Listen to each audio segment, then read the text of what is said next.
So after they overturn affirmative action, we got NAACP people out here. How you doing? What y'all out here for? Hello? Can I get y'all on camera? You don't want no statements. We can go camera. Just no statements. Just No yet. statement. What No y'all out here for? Cancellation of student debt. Okay, come on the other side. Not reparations? Trying to get some shade right now. So I'm like just going around seeing stuff, talking to black people. And I was just over there, and you know, they got the debt relief thing, and they also got the abortion. But it's like, we just had affirmative action taken away from us yesterday. Who's out there for us? Right. You know, I want to know how you feel about that, and also, how do you guys feel about reparations? Reparations? Yeah. Oh man. So for me, reparations, we think what's up, bro? When we think about reparations, it's about repairing, right? Or do we have the guidance, the proper guidance to do what we're supposed to do with money that is given to us? Now, do I want reparations? You're damn right I do.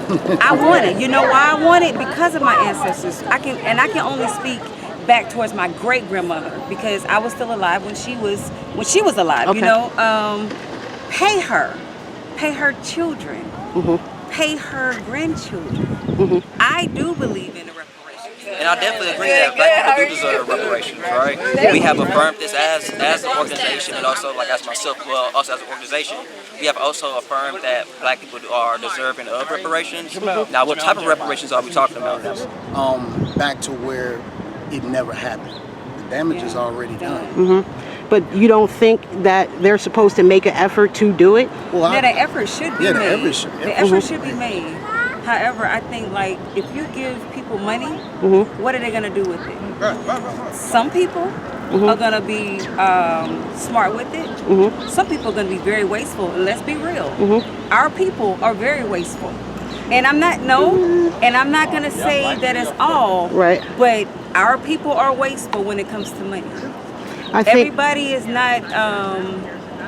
Everybody's not on one accord when it comes to, okay, I have $1,000, so I'm gonna put away 900. 100 is gonna, 50 is gonna be towards something important. 25 is gonna be towards something I want to do, and the remaining, okay, I'm gonna bless somebody with it. You know, are we gonna do the right thing with the money? reparations is full repair. That's the term, exactly. right? To put people back and replace it as if the harms never happened.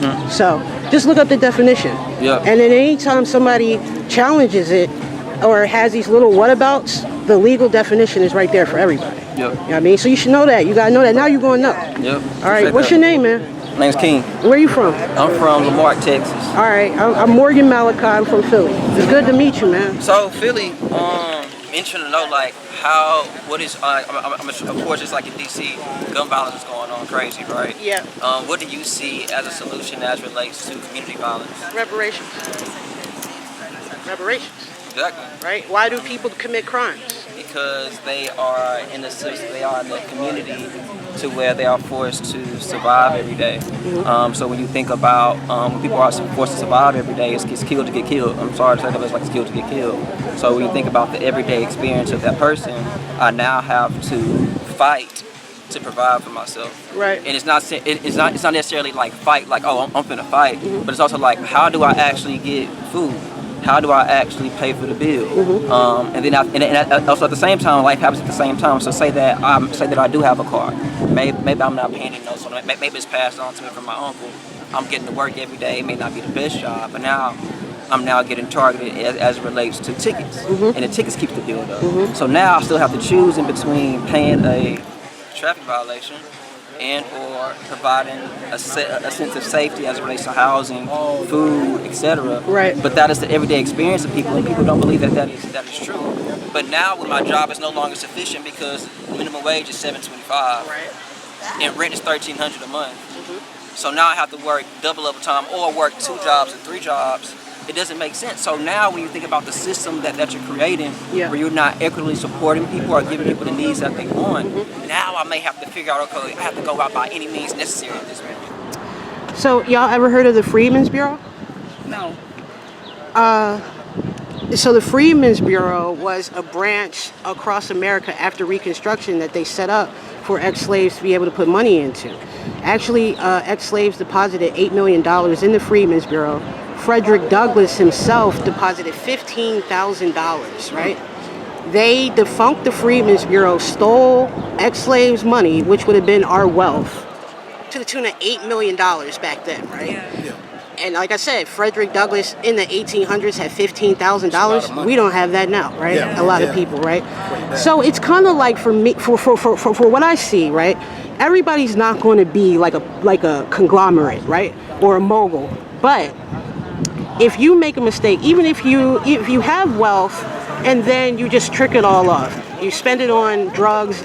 Like, look at the white working class in our country now, right? Yeah. And the heroin epidemic, right? Yeah. But they're still able to recover. They don't have the problems that black people have. Like, for instance, the crack epidemic. It's not impacted their lives the same way because they have the wealth. So even a white working class, like a lower class white person, makes significantly more and has significantly more wealth than a black American who is middle class. So you feel what I'm saying about? I do. So it's like, even if we can mess up, but we shouldn't hit rock bottom, because they ain't hit rock bottom. We shouldn't. Right. We shouldn't hit rock bottom. Right. So how do you relate what you just said to reparations? Like, It's the same. It's the same solution. Because of what? It's the same solution. Lack of equity. Yes. Right. Yeah. Stolen wealth. That keeps this secular motion, right? Exactly. Yep. And that's why, for me, anything you throw out at me within problems in the black community is always going to come back to reparations. Exactly. Can you tell me when you were born, like what year you were born? 95. And when you, give me your last name, your full name, and tell me where your parents were born to. King Louis, 95. Parents were both born in Galveston, Houston.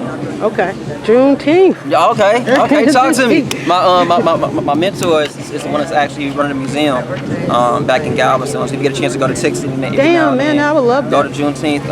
Go to Galveston, check out the museum. If you want to get a little bit deeper, of course, the African American Museum is right here. Right. Shout out your mentor's name. Sam Collins. Sam Collins. So if you don't know him, look him up. Sam Collins is a great educator and historian as relates to our people and our true narrative that we've been here since we've been on the United States. So. All right, I'm gonna check you. I do believe in the reparations, but at a certain degree. At a certain degree. Well, with the Freedmen's Bureau, right, we can reestablish that, because it is a thing, right? We can establish it to how they have the Indian Bureau of Affairs, and then that way you'll have pensions, right? You'll have ways that black people will never not be on the bottom. Right. So that is how you reinforce a plan for reparations, by letting, I don't want to convince them, right? Because it's not, a lot of these people weren't even here when this stuff was going on, right? So this is a conversation with two exclusive groups and their descendants, right? I don't want to have to convince black people that it's owed, you know? Now, everything else can be figured out, but I really stress to you guys, just say yes. And then everything else will be worked out, because we are brilliant people. We are. You know, we got to believe in ourselves. Very smart people. Yeah. So can I have your full names, where you guys were, the year you guys were born, where you guys live, and also your parents' name and where they were born? Okay, sure. I'll start with you. Okay, I'm Irish Cromitty from Jessup, Georgia. My father's George Bennett. My mom is Pauline Bennett. George was born in Appleton County, Georgia. My mom was born in Dublin, Lawrence County, Georgia, which is Dublin. What else did you want to know? And what year were you born? 1980. 1980. Yes. Okay. Yes. How about you, sir? Curtis Cromitty, from Sanford, Florida. Father, Robert L. Whitaker. Mother, Ronnie Cromitty. What else? Your mom, born in Rochester, New York? Born in Rochester, New York.